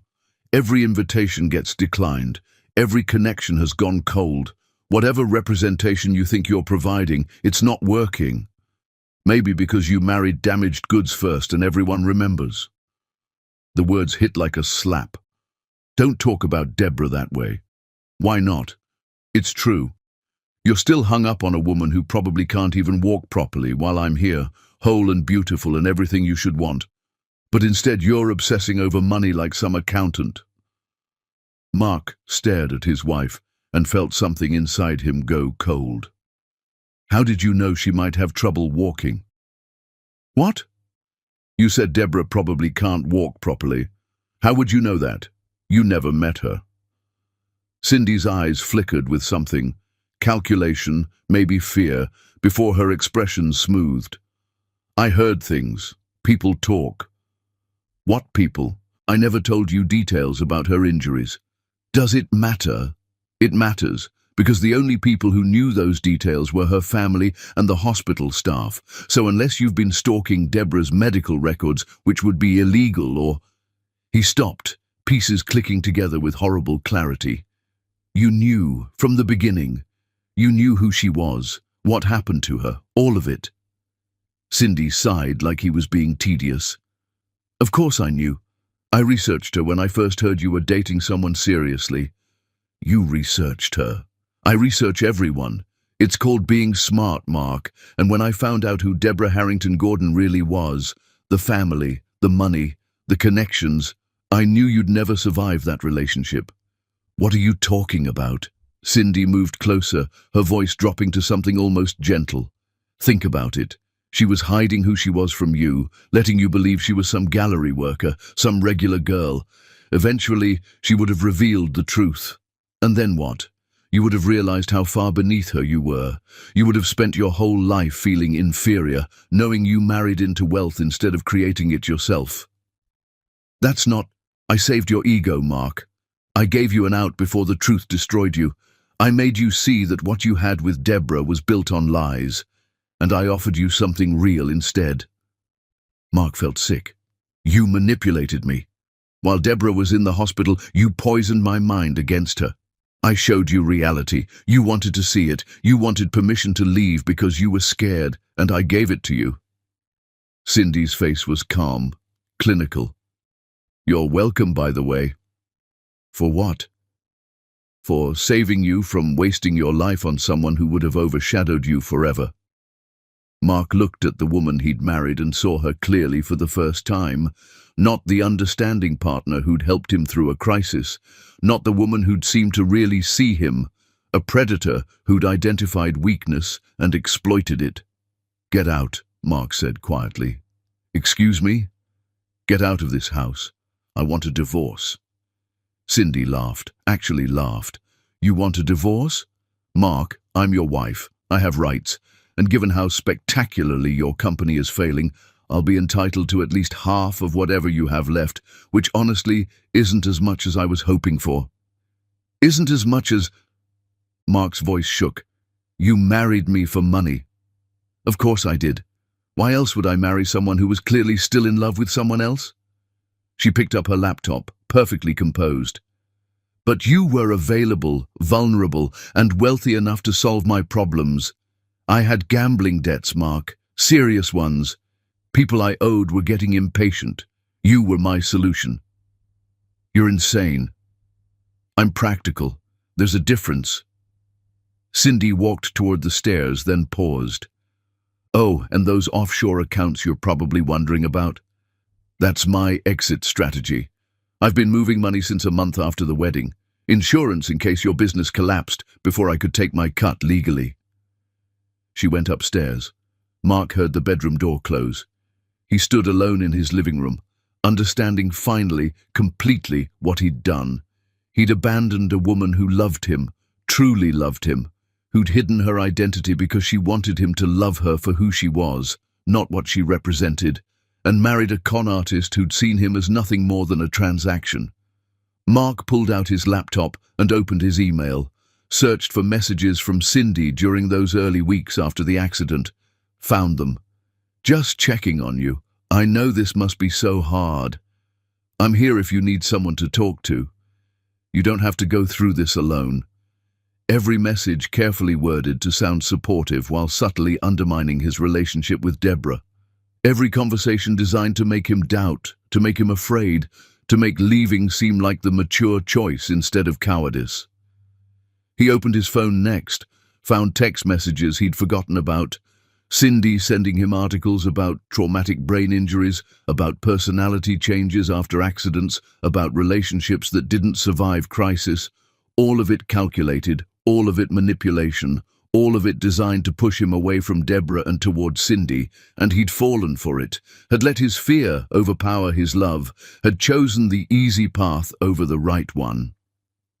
Mark's phone buzzed. Text from his lawyer. Client has filed divorce papers. She's asking for spousal support, property settlement, and compensation for emotional distress of marriage dissolution. This will get expensive. Of course it would. Mark looked around his house, the one Deborah had never seen, the one he'd bought with Cindy, the one that had never felt like home. Tomorrow he'd lose this too. Tomorrow he'd lose everything. His company was failing. His investments had abandoned him. His friends had turned away. His brother wouldn't speak to him. His mother could barely look at him. And his wife had revealed herself as someone who'd married him purely to escape her own debts. Everything Mark Bracewell had built, everything he'd been proud of, was crumbling. And it was his own fault. He could blame Cindy for manipulation, could blame the Harrington-Gordon family for their systematic destruction of his business, could blame circumstances and bad timing and fear. But at the core of everything was one simple truth. When Deborah had needed him most, Mark had run. He'd promised forever and delivered 5 weeks. He'd claimed to love her and couldn't handle seeing her hurt. He'd built a reputation as a self-made man, but couldn't survive the moment that required actual strength. Mark sat in his empty house and let himself feel the full weight of what he'd lost. Not the company or the money or the status. Those were just things. He'd lost the woman who'd loved him when he was nobody, who'd chosen him over her family name, who'd wanted him to know the real her before the complications. He'd lost Deborah, and no amount of success, no amount of money, no amount of anything would ever give her back. His phone rang. Unknown number again. Mark answered, already knowing who it would be. "She's showing you who I could have been," Deborah's voice said. Cold, clear, final. "Cindy is showing you what it looks like when someone marries you for what you can give them instead of who you are. I hope the lesson was worth the price." "Deborah, please." But she was already gone. Mark sat in his house and understood that this was his life now, this isolation, this regret, this consequence. And somewhere across the city, Deborah Harrington Gordon was building a new life with someone who'd been strong enough to stay, while Mark had nothing left except the knowledge that he'd destroyed everything with his own weakness. The divorce papers arrived the next morning, and Mark Bracewell, who'd once thought he had it all, signed them with hands that shook and a heart that had finally learned what loss really meant. Chapter 8. When Everything Falls. The email arrived at 6 a.m. on a Monday, like an execution scheduled for maximum impact. Mark read it 3 times, certain he was misunderstanding, but the words never changed. "Dear Mr. Bracewell, your lease for office space at Morrison Tower will not be renewed. Per our agreement, you have 30 days to vacate the premises. No exceptions will be made. Morrison Tower, his company headquarters for the past 3 years, the building where he'd closed his biggest deals, hired his best people, built the infrastructure that made everything else possible. Gone." Mark called the property management company immediately. Got transferred 4 times before reaching someone who would actually talk to him. "The building is owned by Morrison Property Group," the manager said, his voice professionally neutral. "And Morrison Property Group has been acquired by Ashford Holdings." "So? What does that have to do with my lease?" "Ashford Holdings is restructuring their portfolio. They've decided not to renew several commercial leases, including yours." "On what grounds?" "My lease has automatic renewal clauses, which can be overridden by new ownership during restructuring. It's all legal, Mr. Bracewell. I've sent you the relevant documentation." Mark hung up and immediately researched Ashford Holdings. Found the information buried in corporate filings, hidden behind layers of subsidiary companies and shell corporations. Ashford Holdings was owned by Harrington Gordon Capital. Of course it was. Mark spent the next week trying to find new office space, contacted every commercial real estate agent he knew, toured properties, submitted applications. Every single one came back rejected. "I'm sorry, Mr. Bracewell, but the building has decided to go in a different direction. Your application was very competitive, but we've chosen another tenant. Unfortunately, your business doesn't align with our building's portfolio strategy." The excuses varied. The result was always the same. By week 2, Mark's head of development, his most talented engineer, the woman who designed their core technology, gave notice. "I'm sorry, Mark. I've been offered an incredible position. Better pay, better resources, actual funding for my projects." "Where?" She'd hesitated. "Vertex Technologies." Mark had looked it up after she left. Vertex Technologies, owned by a Harrington Gordon subsidiary. His best engineer, poached by the family, systematically destroying him. He'd wanted to be angry, but he understood. Why stay on a sinking ship when you had a chance to survive? Week 3, the patent office called. "Mr. Bracewell, I'm calling regarding your technology patents. Our review has found issues with the licensing agreements from Ashford University. The university is claiming that certain aspects of your patents violate the terms of your original research agreement." "That's impossible. We've been over those agreements 100 times. Ashford University has brought in new legal counsel to review all technology transfer agreements. They're prepared to pursue legal action if necessary. Mark had looked up the new legal counsel, a firm that had represented Harrington Gordon interests for 30 years. His patents, the foundation of everything his company had built, were being challenged by a university that had suddenly, inexplicably, decided to review agreements that had been settled years ago. No coincidence, no accident, just another piece falling into place. By week 4, the banks started calling. Mr. Bracewell, we need to discuss your credit facilities. Given the changes in your business situation, we're implementing new terms. New terms meant higher interest rates, reduced credit limits, immediate repayment schedules that were designed to strangle cash flow. Every financial institution he'd worked with for years was suddenly treating him like a risk. Because he was a risk. Because the Harrington Gordons had made sure everyone knew he was a risk. Mark's final investor called on a Thursday afternoon. "I'm out, Mark, I'm sorry, but I can't keep throwing money into a company that's bleeding clients, losing office space, facing patent challenges, and getting frozen out by every bank in Manhattan. Give me time. I can turn this around." "With what? You have no headquarters, no funding, your best people are leaving, and nobody will work with you. Mark, you're done. And everyone knows why you're done. The Harrington Gordons. You abandoned their daughter in a hospital. What did you think would happen? That they'd just let it go? That family doesn't let anything go. They're making an example out of you, and the rest of us are smart enough not to stand in the way." The line went dead. Mark sat in his rapidly emptying office. Half his staff had already left, following the exodus of anyone with marketable skills, and watched his company die in real time. Emails from clients cancelling contracts, messages from partners dissolving agreements, notifications from service providers terminating arrangements. A cascade of failures, each one logical on its own, all of them together creating an avalanche that buried everything he'd built. His phone buzzed. Text from his mother. "Your brother moved to California. He didn't tell you because he didn't want you to know where. He asked me not to tell you either, but I think you deserve to know your own brother doesn't want you to have his address." Mark stared at that message until the words blurred. Daniel was gone. Not just metaphorically. Actually, physically gone to the other side of the country to get away from him. His mother's next text. "I don't know who you are anymore. Dad would be ashamed. I'm ashamed. Don't call for a while. I need time." Mark's hands shook. Put down the phone before he dropped it. His mother, the woman who'd raised him, who'd been so proud when he'd built his company, who'd told everyone her son was special, she couldn't look at him anymore. That night, Mark went home to the house he'd soon have to sell. Cindy's divorce settlement was taking half of everything, including property, and found the media had discovered the story. Articles everywhere. The billionaire who abandoned his injured fiancée. From tech success to social pariah. The Mark Bracewell story. How one bad decision destroyed a rising star. They had photos. Deborah in the hospital, leaked from somewhere. Probably her family wanted people to see what he'd done. Timeline of events.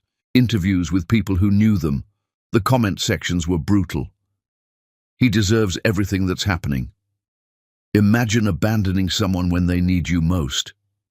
The Harrington Gordons are making him pay. Good. Mark read them all, masochistic in his need to understand how completely he'd fallen. Every comment was another nail, another condemnation, another confirmation that he'd become the villain in a story that would be told for years. His phone rang. James, his former best friend, calling for the first time in months.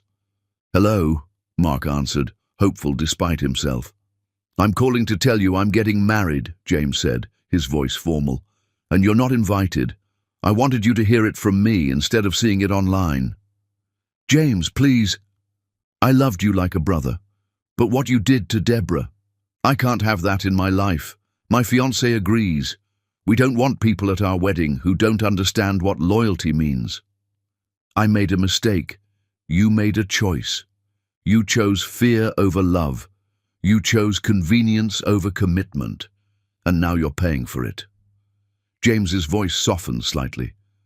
I hope you learn something from this, Mark. I hope you become better. But that better version of you isn't someone I need to know." The call ended. Mark looked around his house, soon to be sold, soon to be someone else's home, and felt the walls closing in. He'd lost everything: company, money, status, friends, family, respect. All of it gone because he'd been too afraid to stand beside someone who needed him. His doorbell rang. Mark answered to find a courier with papers. Divorce settlement, finalized. Cindy had taken everything she could legally claim and some things that were questionable. The house would be sold, the proceeds split. What little was left after his company's failure would barely cover his debts. He was going to end up in a small apartment somewhere, working some mediocre job, starting over at 40 with nothing but regrets. Mark signed the papers with a hand that didn't shake anymore. He was beyond shaking, beyond feeling much of anything except a dull, persistent ache. His phone buzzed one more time. Social media notification. Someone had tagged him in a post. It was an engagement announcement. Scott Higgins and Deborah Harrington Gordon. The photo showed them on some beach, sunset behind them, Deborah laughing at something Scott was saying. She looked happy, genuinely, radiantly happy. Scott was looking at her like she was the only person in the world. The caption, "When you find someone who stays." Mark stared at that photo for a long time. At Deborah's smile, so different from the careful smiles she'd given him. At the way Scott held her, protective but not possessive. At the love that was obvious even through a screen. She'd moved on, found someone better, someone who didn't run when things got hard, and Mark was alone in a house he was losing, with a company that had failed, with relationships that had dissolved, with nothing left except the knowledge that he'd done this to himself. He thought about calling her, begging for forgiveness, trying to explain, but what would he say? That he'd been scared? That he'd let someone manipulate him because it was easier than being brave? That he was sorry? Sorry didn't fix anything. Sorry didn't undo the abandonment. Sorry didn't give back the 7 weeks she'd spent in a hospital calling for him while he was choosing someone else. Sorry was just a word that meant nothing when the damage was already done. Mark closed his laptop, turned off his phone, sat in the dark and finally fully understood what he'd lost. Not just Deborah, not just his life, but the man he'd thought he was, strong, self-made, successful. That man had been an illusion built on favorable circumstances. The real Mark Bracewell was the one who ran, who chose easy over right, who broke promises when they became inconvenient. And now the world knew it too. Tomorrow he'd start packing his office. Next week he'd list the house. Next month he'd move into whatever apartment he could afford. But tonight, Mark Bracewell sat in the ruins of his life and learned what it meant to lose everything by being too weak to fight for anything.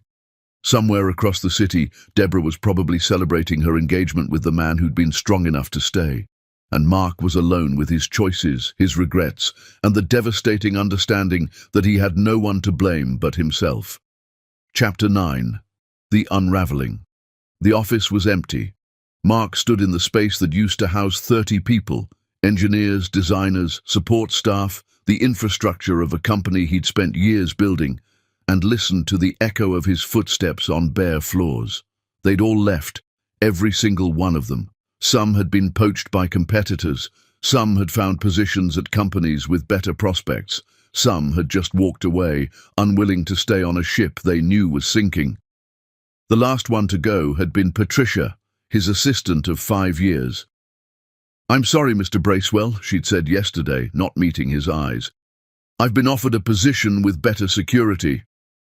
"Where?" "Sterling Consulting Group. Another Harrington Gordon subsidiary." "Of course." "I understand," Mark had said, because what else could he say? "Stay and watch your career die with mine." She'd left without looking back. Now Mark packed boxes alone. Company files that meant nothing anymore. Equipment that would be sold off to pay creditors. Awards from industry groups that had honored him back when he was someone worth honoring. His phone rang. His mother. Mark answered with something like hope. "Mum? I'm calling because I need to tell you something. Her voice was strained. "And I need you to just listen." "Okay. Your brother is getting married in December in California, and Mark, you're not invited." The words landed like physical blows. "He asked me specifically to make sure you understood. No surprise appearance, no trying to come anyway. He wants to celebrate his future without being reminded of your failures." "Mom." "And I agree with him." Silence. Heavy and awful. "What you did to that girl," his mother continued, "I can't forgive. I thought I raised you better. I thought you understood loyalty, commitment, standing by people when life gets hard. But I was wrong, and I'm not sure I want to know the person you've become. I made a mistake. I know that." "You made a choice. You keep calling it a mistake, like it was accidental, like you tripped and accidentally married someone else while the woman you claimed to love was in a hospital. But that's not what happened. You chose. And now you want everyone to feel sorry for you because you're facing consequences. I know what you want. You want us to forgive you without you actually changing. You want sympathy without accountability. But that's not how this works, Mark. That's not how any of this works." She hung up. Mark stood in his empty office and felt something break inside him that he hadn't known could still break. His mother, his family, gone. He sat on the floor, back against the wall, and let himself feel it all. The loneliness, the shame, the crushing weight of understanding that he'd destroyed every relationship that mattered. His phone buzzed, email notification, the real estate agent. "House sale finalized, closing in 2 weeks, new apartment lease ready for signature. It's not what you're used to, but it's what you can afford." Mark opened the attachment. 1-bedroom apartment in a neighborhood he'd never heard of. Small, dark, nothing like the mansion he was leaving. But it was what failure bought, what consequences looked like. Another email. His lawyer, finalizing divorce details. Cindy had taken him for everything she could. The settlement was brutal but legal. She'd been smart about documentation, about protecting her interests. Even her gambling debts, which Mark had discovered and tried to use as leverage, hadn't mattered. "She married you in good faith," her lawyer had argued. "She shouldn't be penalized because your business failed." Never mind that she'd married him specifically to escape those debts. Never mind the manipulation and lies. In the end, she'd won. Last Mark heard, she was already dating someone else. Another wealthy target, another opportunity to exploit, and he'd been too blind to see it coming. Mark's phone rang again. Unknown number. He almost didn't answer, but something made him pick up. "Mr. Bracewell?" Professional voice, female. "I'm calling from the Manhattan Business Journal. We're running a piece on your company's dissolution and the circumstances surrounding it. I wanted to give you an opportunity to comment." "I have nothing to say." "We've spoken with several of your former employees. We have documentation of the systematic withdrawal of support from investors and partners. We know about the Harrington-Gordon family's involvement. This is your chance to tell your side. My side doesn't matter. Mr. Bracewell, I abandoned someone who trusted me. I married someone who manipulated me. I lost everything because I was too weak to handle a crisis. That's the story. Print whatever you want." He hung up. The article would come out regardless. Another nail, another public condemnation, another reminder that Mark Bracewell was the cautionary tale people told about weakness disguised as success. That evening, Mark drove past his old neighborhood, the one with the mansion he could no longer afford, and saw moving trucks outside, the new owners already taking possession, a family from the looks of it, kids running around, excited about their new home. They'd build memories there, happy ones probably.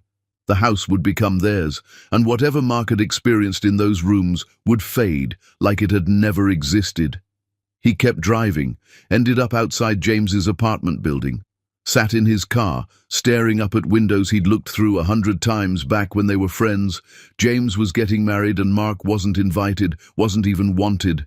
The brother he'd chosen, the friendship he'd valued more than any other, was just over. Mark thought about going up, knocking on the door, trying one more time to explain, to apologize, to beg for understanding. But what was the point? Words didn't fix anything. Sorry didn't undo 7 weeks of abandonment. Regret didn't change the fact that when Deborah had needed him most, Mark had chosen comfort over courage. He drove to his soon-to-be former house and found himself pulling out his laptop, opening social media, looking at Deborah's profile. She'd made it public. Probably wanted him to see photos of her and Scott, hiking trips, art galleries, dinner with friends, her smile genuine in every shot, her eyes clear and happy, Scott looking at her like she was precious, like he understood exactly what he had. Comments on their engagement photo, "You deserve all the happiness. Scott is a good man. We're so glad you found each other." This is what real love looks like.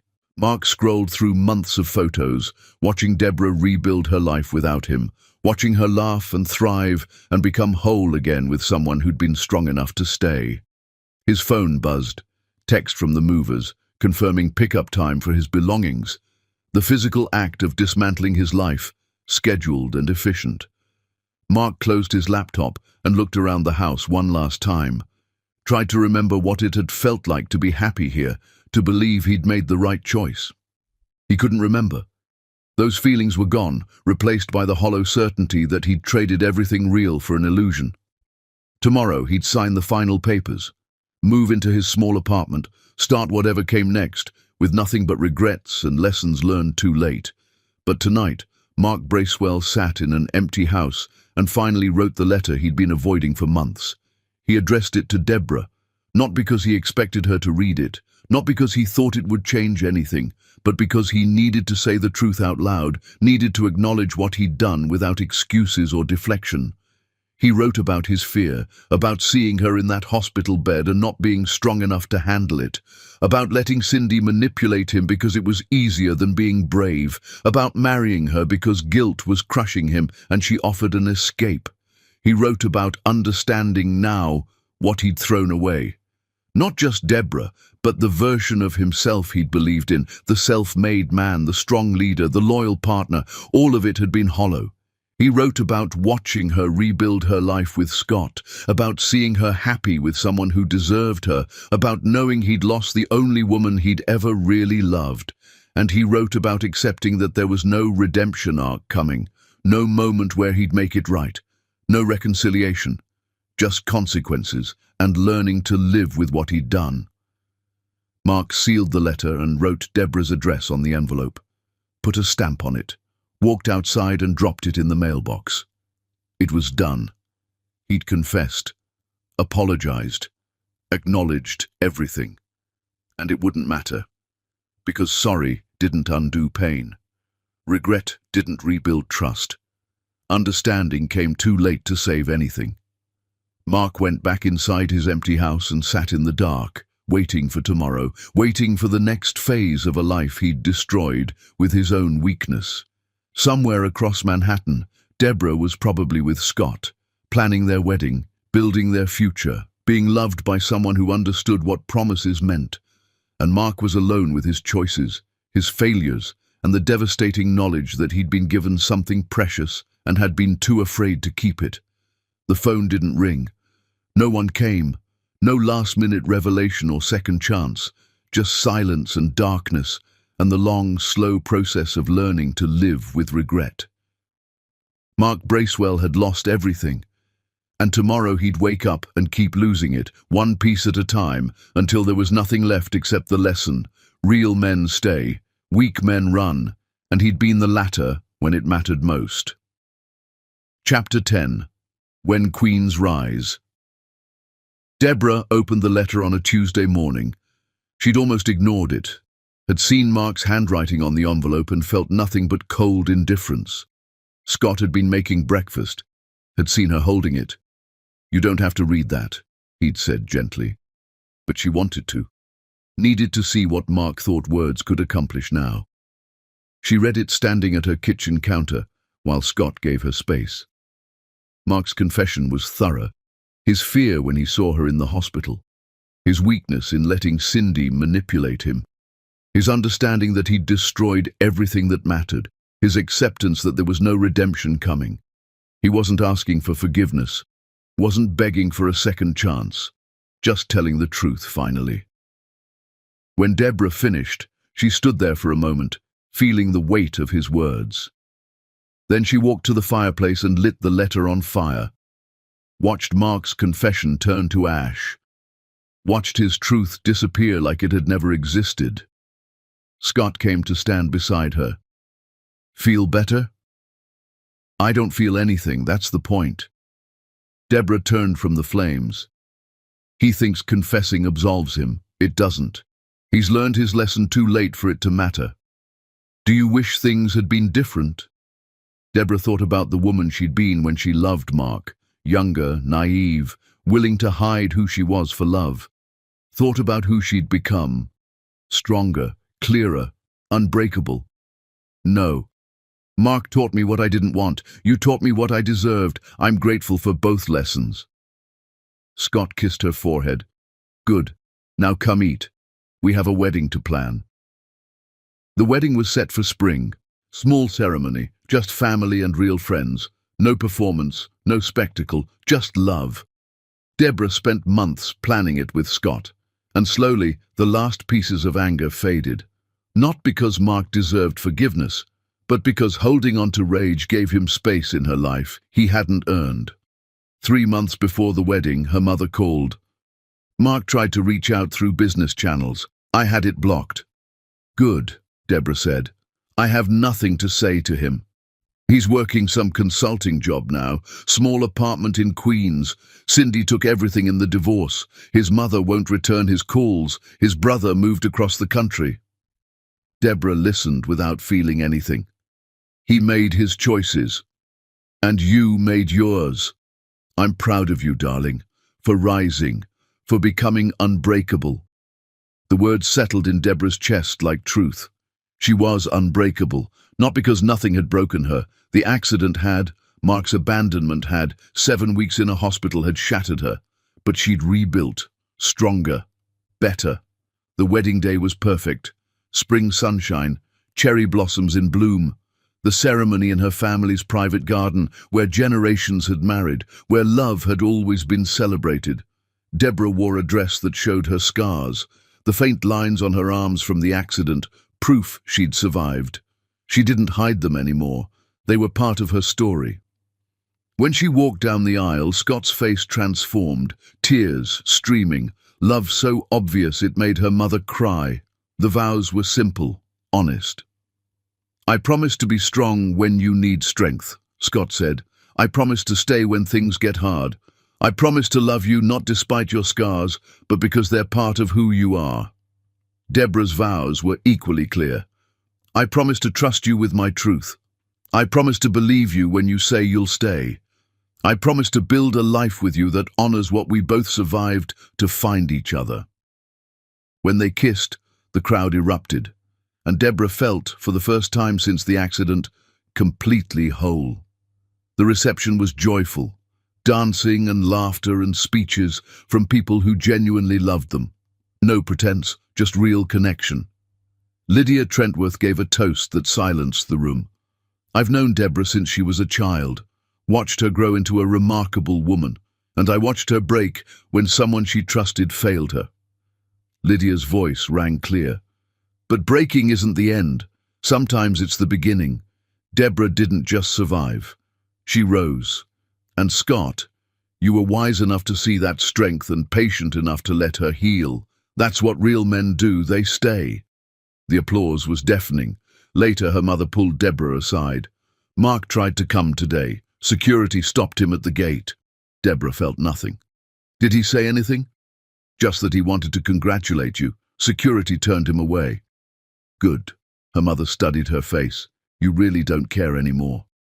"I care that I'm here with Scott. I care that I'm happy. I care that I learned what I deserved." Deborah squeezed her mother's hand. "But Mark, he's a stranger who taught me a lesson. Nothing more." "That's my girl." The night ended with Deborah and Scott dancing alone in the garden, everyone gone. The moon full, the air warm, everything possible. "What are you thinking?" Scott asked. "That I'm happy. Really, genuinely happy. Even with everything that happened?" Deborah looked at her arms, at the white lines catching moonlight, touched them gently, especially because of them. They remind me I survived, that I'm stronger than whatever tried to break me. Scott kissed her scarred skin. You're magnificent. And Deborah understood something profound. Mark had left because he couldn't handle seeing her broken. But broken wasn't destroyed, wounded wasn't weak. She'd been shattered, and she'd reformed into something better. Across the city, Mark probably lay awake in his small apartment, drowning in regret. But that was his story, his consequence. Deborah's story was about rising, about learning her worth, about demanding more than convenient love, about finding someone who understood that real commitment meant staying through hard parts, not just enjoying easy ones. I love you, she told Scott. I love you too. Always, forever, through everything. This time Deborah believed it, because some promises were real. Some men kept their word. Some love was strong enough to survive anything. 1 year after the wedding, Deborah stood in the foundation she'd built, for accident survivors, for people rebuilding after trauma, using her family's resources to create something meaningful, something that honored what she'd endured. Scott had designed the building, beautiful and functional and full of light, a place where people could heal without feeling trapped. They'd built something together, something that proved trauma didn't define you, how you rose from it did. That afternoon, someone mentioned seeing Mark. He works at some small consulting firm. Looks tired, older, like he's carrying the weight of the world. Deborah barely looked up. I hope he's learned something. Do you ever think about reaching out? Why would I? He doesn't deserve my energy. Deborah signed a document, decisive. Mark Bracewell was a chapter in my life. It's closed. I've moved on to better stories. That was the truth. Mark wasn't worth her anger, wasn't worth her time, wasn't worth any emotional energy. He was simply irrelevant. That evening, Deborah came home to Scott cooking dinner, music playing, their penthouse full of warmth and life. How was your day? Scott asked, kissing her. Perfect. Helped 3 new survivors get into the program. Made a real difference. That's my wife, changing the world one person at a time. They ate together, talked about their days, made plans for the weekend. Simple, beautiful, real. And Deborah understood what love was supposed to be. Not dramatic declarations, not grand gestures, not promises made over expensive wine. Just showing up, every day, through everything, being present, being strong, being real. Mark had promised forever and delivered 5 weeks. Scott had promised always and delivered every single day since. That night, lying in bed with Scott's arms around her, Deborah thought about who she'd been before the accident. Young, naive, willing to hide herself for love. She didn't miss that woman. The woman she'd become, scarred, strong, unbreakable, was better. What are you smiling about? Scott murmured, half asleep. Just thinking. About how everything that tried to break me made me stronger. That's because you're a queen. You rose from devastation and built an empire. You demanded your worth. You refused to settle. That's what queens do. Maybe he was right. Maybe she was a queen. Not because of her family name or wealth or power, but because she'd been broken and had chosen to rebuild herself into something magnificent. Deborah looked at her reflection in the darkened window, saw her scars, saw the strength in her eyes, saw the woman who'd survived and thrived and demanded more than convenient love. She smiled. Mark had thought leaving her would save him from difficulty, had thought marrying Cindy would give him an easier path, had thought weakness disguised as practicality was acceptable. He'd been wrong, and he'd paid the price with everything, but Deborah had learned the most important lesson.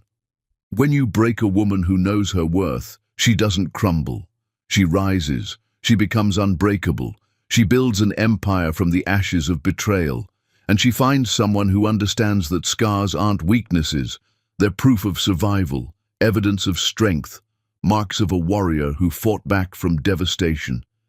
Deborah Harrington Gordon had been abandoned when she needed someone most. She'd risen anyway, not despite the breaking, because of it. Because queens don't need saving. They save themselves, and then they build kingdoms that prove everyone who doubted them wrong. The end.